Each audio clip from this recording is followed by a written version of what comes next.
Welcome back, everyone. Tonic here, and today I'll be playing Firewatch. Let's get to it.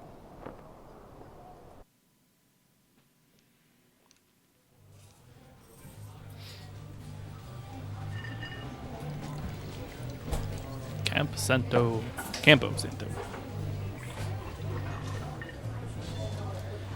Am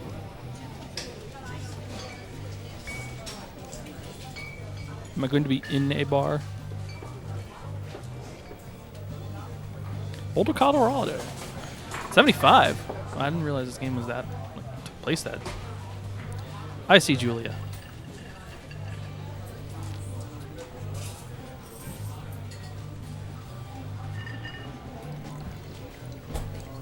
Oh.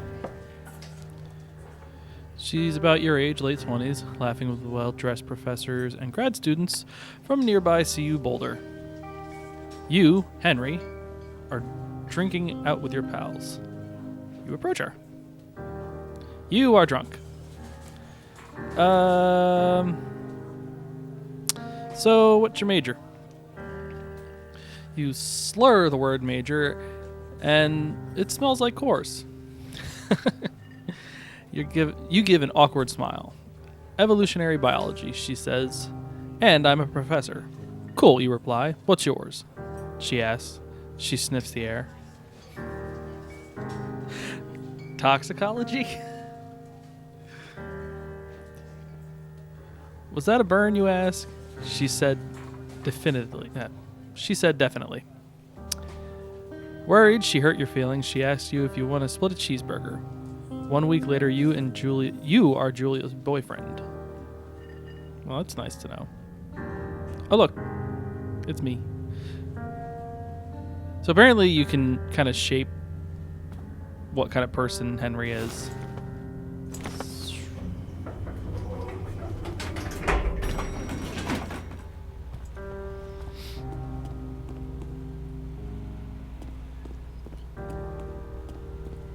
Through the choices and things that you say.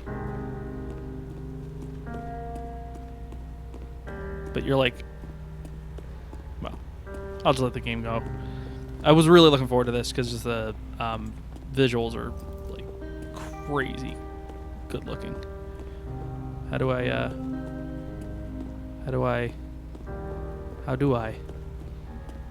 Did I miss something? Is there a vehicle that I needed to get into? Probably. Oh, look, there's a truck. Load gear.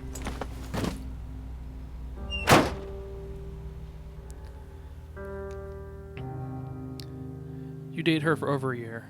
She drives you absolutely nuts. It's great.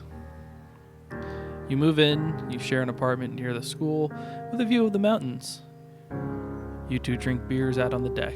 You drink beer just about anywhere. Life is good. Julia wants to get a dog. There's a scruffy, oversized beagle Julia is in love with. She wants to bring it to her class. There's also an intimidating but gentle-eyed German shepherd. Nothing bad could happen while Julia was walking this dog. It's a badass. I like both of those dogs, but I'll go with the one that she likes. Bucket. Bucket is a good dog, and a week later, you've totally forgotten about the other one. Julia loves him. You love him too.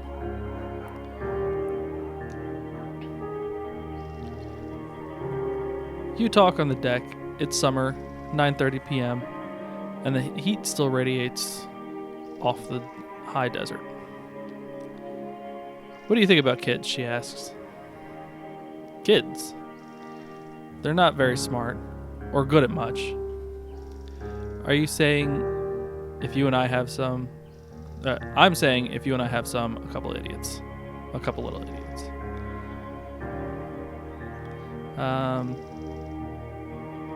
Sure, why not? In that case, we should probably get married. Yeah, I would like that, you say. These kids are going to be screwed up enough. It's probably for the best that their parents are hitched. You're absolutely right.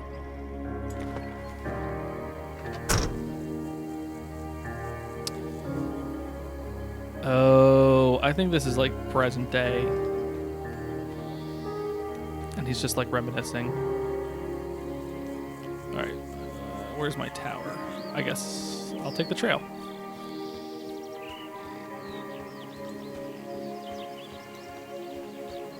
Fade out. It's a Thursday night and Julia is 4 hours late. She doesn't call. You're worried and getting angrier by the minute.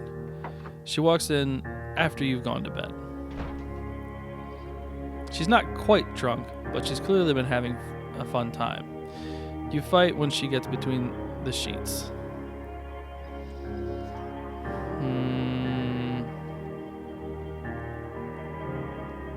I don't like either of those options.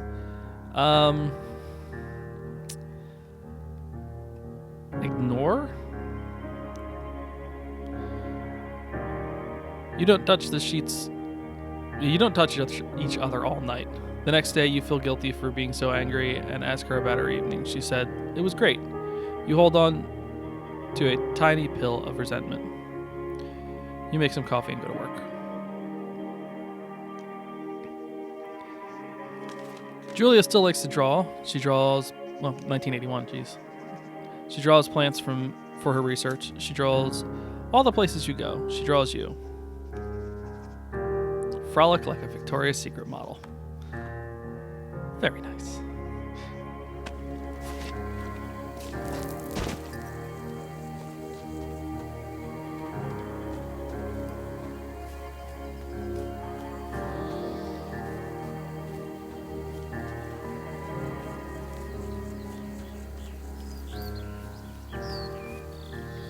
Two forks.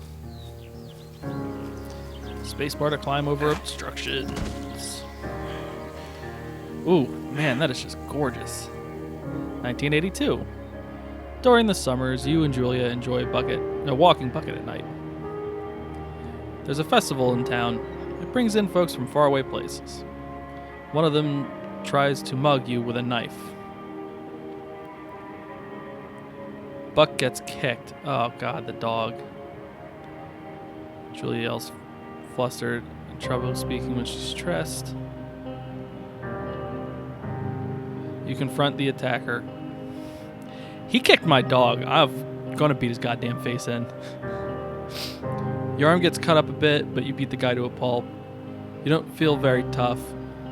You cry your eyes out before the cops show up. Julia asks to take a different path from that day forward. You say okay.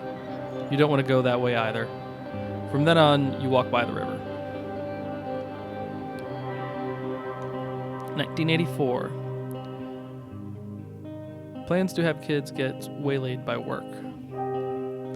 Julia gets offered a job at Yale. Yale is in Connecticut, 2,000 miles away. It's a great job.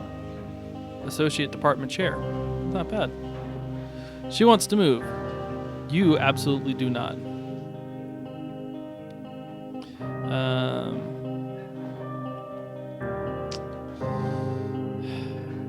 2,000 miles is a long way to commute. But I want her to have the job. That's a good job. Agree if she commutes. You ask her if she commutes back and forth. You don't want to move to Connecticut. She says that'll be hard, but she'll do it if you don't want to move. You tell her not to pass it up if that's what she wants. She agrees. She flies back to Boulder 3 times each semester. Julia is sent home from Yale on paid leave after having an episode.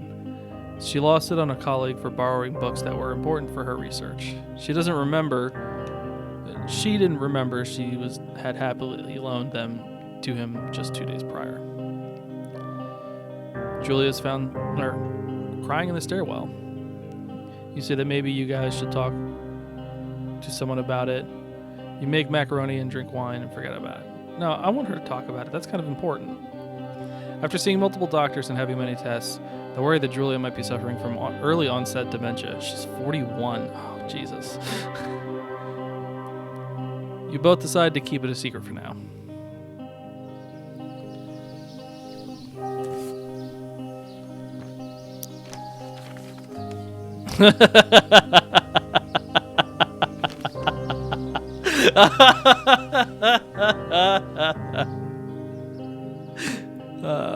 Bucket is getting older. Julia comments that it's kind of nice that he's getting in less trouble around the house. A week later, she goes back to the university. Julia's affliction gets worse. She can't remember things in class. Her research is in shambles. She drives her car to the next town over for no particular reason and has been brought home by the police. She is devastated. She's sent home on permanent medical leave. Ugh. Some days you get the Julia who calls you a dope and your unborn children little idiots. Other days you get a stranger. She pulls you into bed to make love. After 5 minutes, she goes into a panic, believing her dad's at the door. You tell her family, and they're crushed, and begin to make trips to and from their home in Australia to visit her. Wow. For a while, your friends come by with little things to brighten up the day. She gets worse. This is just horrible. 1988. You spend the day following Julia around the house. You count the seconds between the 2 weekly visits from Daniel, the nurse. He suggests that Julia could live somewhere else, somewhere with 24-hour care, a home. It sits with you for a couple months. You decide to move her into a full care facility. You're determined to take care of her by yourself.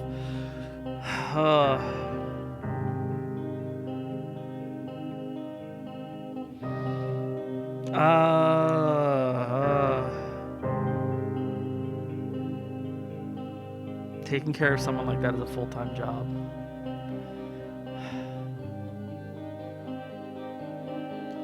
Just put her in a home.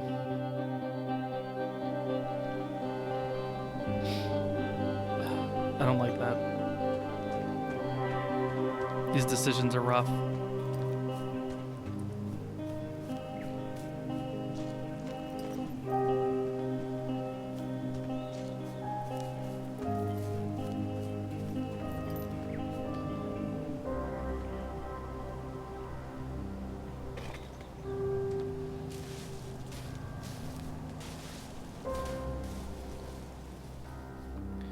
Her family agrees with your decision. You find a fantastic place in Boulder and move her there. You see her every day. Then every other day. Oh, come on. You go out to the bar with your old friends. It's not the same. You get the feeling that every wife tells her husband, if you ever put me in a home like Henry did, I'll cut your balls off. You slowly decide not to see your old friends that much. Oh, good. Now he's becoming a freaking hermit. 1988 or 89. Julia's sister Susan moves to Boulder to be close to her. She visits every day. You go with her some of the time. Susan buys an old typewriter and urges you to use it if you don't want to see a therapist. You won't. You've always really liked Susan. No. Months go by. Oh, the dog dies. Julia doesn't remember him when you tell her. Sometimes it takes her a minute to lock onto you. In the back of your mind, you believe it's because you see her less and less. And seeing her less and less makes her forget you more. You think, summer is coming, and you see an ad in the paper for a job. I think it's this job.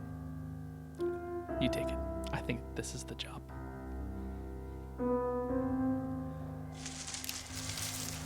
Hey!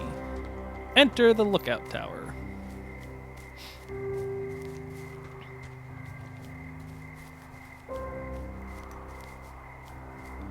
Alrighty.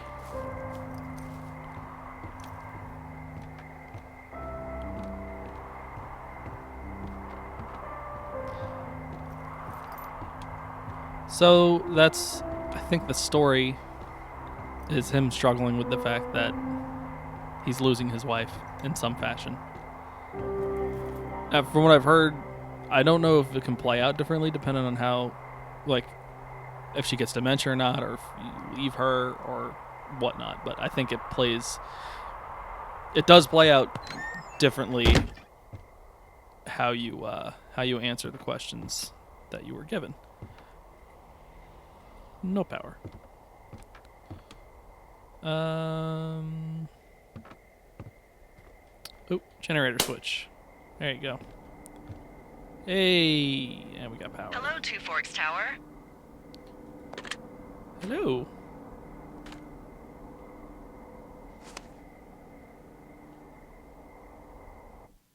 Nope, that's not what I want to do. Oh, there you go. Shift to reply. Hello. Hello? Whoever this is? It's Henry, right? Yeah. I'm Delilah. Yeah, that's what the guy said on the phone. So, what's wrong with you? Excuse me? People take this job to get away from something. So, what's wrong? What's wrong with you? That's a great idea. Go ahead. Look, I just hiked for 2 days, so I don't really follow whatever it is you're doing right now. You take a stab at what's wrong with me. Oh. Fine, then can I sleep forever? Sure, buddy. Okay, now go ahead. Let's see. You killed 3 ex-husbands. You're rebelling against mom. Nobody back home can stand you. I'm gonna go with that. Okay, you've killed 3 husbands. You're a black widow and you're just out here until the heat dies down and then you'll kill again. Ooh, very good. Bravo, Henry. Okay, I sleep now? Not quite. Now you. Okay, good night, bye. Let's see. I don't know anything about you.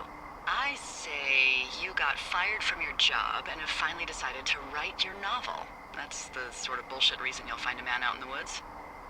Good night. Welcome to the job.